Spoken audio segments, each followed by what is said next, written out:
नमस्कार, आदाब, सत श्री अकाल। मैं प्रवेश चौहान चंडीगढ़ न्यूज़ में आप सभी का स्वागत करता हूं।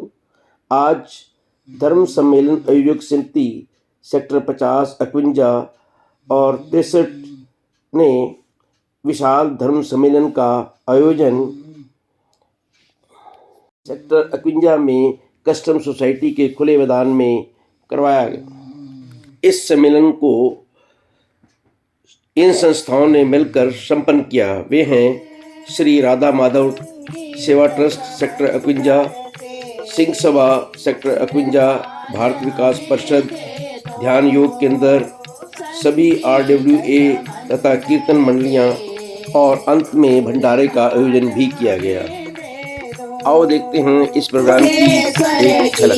देवी माँ पानी में मधुरता दो, पानी में मधुरता दो, पानी में मधुर। मेरे गुराने आना ओ जदो मेरे सतगुरु कीतियां तैयारियां, जदो मेरे सतगुरु कीतियां तैयारियां, ओ कीतियां तैयारियां, कीतियां तैयारियां, कीतियां तैयारियां, कीतियां तैयारियां। मेरे कोठे उत्ते बोले कहाँ के अज मेरे गुराने आना, हो मेरे कोठे उत्ते बोले कहाँ के अज मेरे गुराने आना, और कर बदला दीछा के अज मेरे गुराने आना।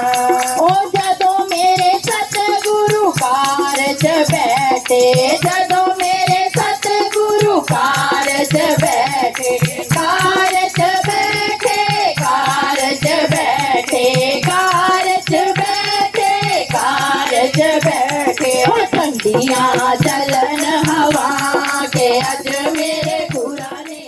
जरा राम ठहरो तमन्ना यही है, अभी हमने जी भर के देखा नहीं है, अभी हमने जी भर के देखा नहीं है।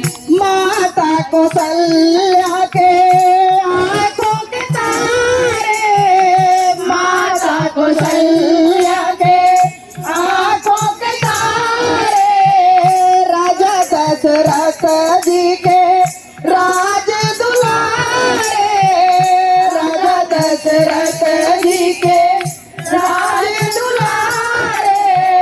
अभी ये अयोध्या, अभी ये अयोध्या बुलानी नहीं है, अभी हमने जी भर के देखा नहीं है, अभी हमने जी भर के देखा नहीं है। जरा राम ठहरो, जरा राम ठहरो तमन्ना यही है, अभी हमने जी भर के देखा नहीं है, अभी हमने जी भर के देखा नहीं है, अभी हमने जी भर के।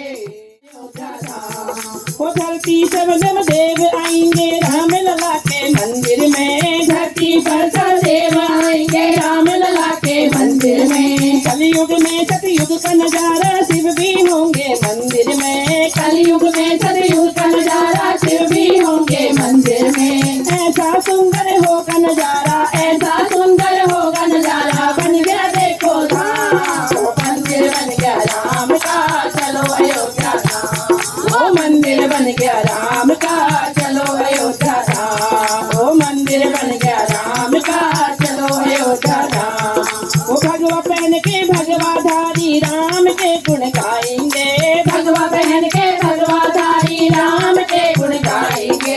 नाचेंगे झूमेंगे राम नगरी में उत्सव मनाएंगे, नाचेंगे झूमेंगे राम नगरी में उत्सव मनाएंगे। वो बन गया मंदिर राम का, चलो अयोध्या धाम, वो बन गया मंदिर राम का, चलो अयोध्या धाम। जय श्री राम, जय जय श्री राम, जय जय श्री राम।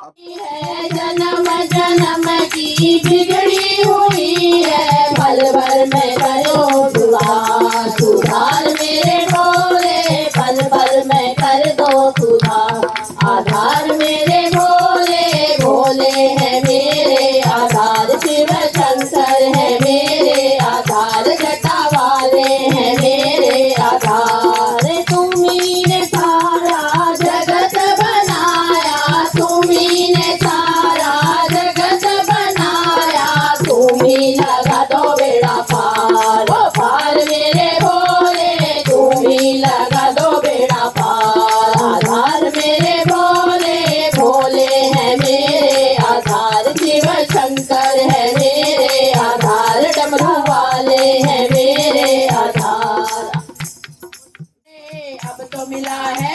न मिलेगा कभी नहीं कभी नहीं कभी नहीं।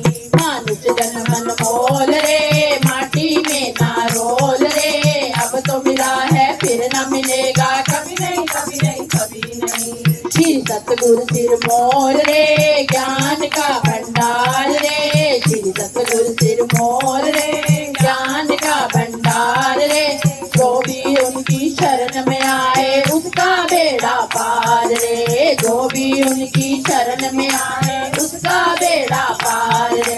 ज्ञान है अनमोल रे माटी में ना रोल रे, ज्ञान है अनमोल रे माटी में ना रोल रे, अब तो मिला है फिर न मिलेगा कभी नहीं कभी नहीं कभी नहीं। अब तो मिला है फिर न मिलेगा कभी नहीं कभी नहीं कभी नहीं। बोलो सतगुरु भगवान की जय। पीके शर्मा जी का जो राधा सेवा हमारे मध्य श्री विजय जी जो आपका हार्दिक स्वागत है प्रतिभा जी और आपसे आगे साधन है तो इसी जनता रही, साधन है तो इसी जनता रही।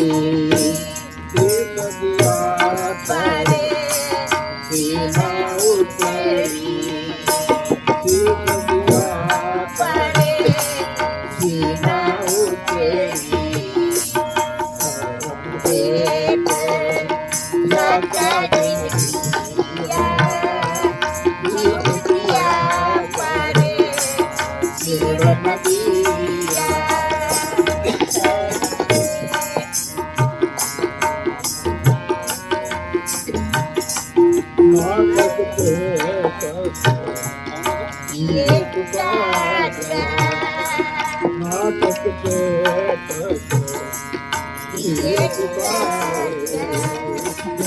तुम्हारे लेके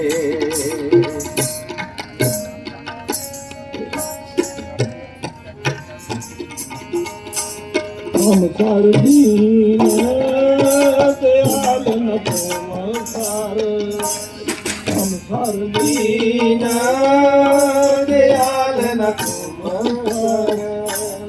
अब जन्म तुम्हारे सिर पयोधार देखे, बहुत जन्म बिछड़े थे मानो, ये जन्म तुम्हारे ये जन्म तुम्हारे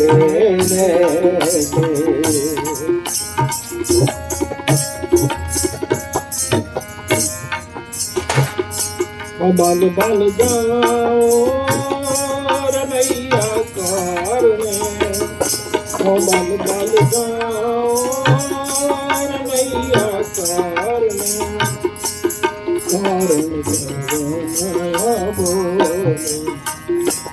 कारण कारण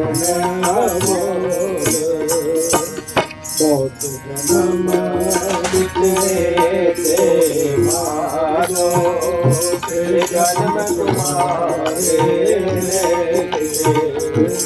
जन्म तुम्हारे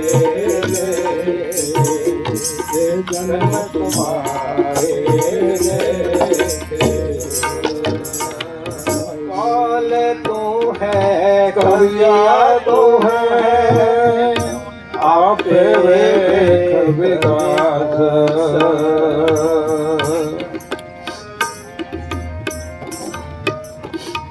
काल तो है कलिया तो है आप विकास। आप पहबिद रंगला सखिय मेरा लाल, आपसे पहबिद रंगला सखिय मेरा लाल, सखिय मेरा लाल, सखिय मेरा लाल।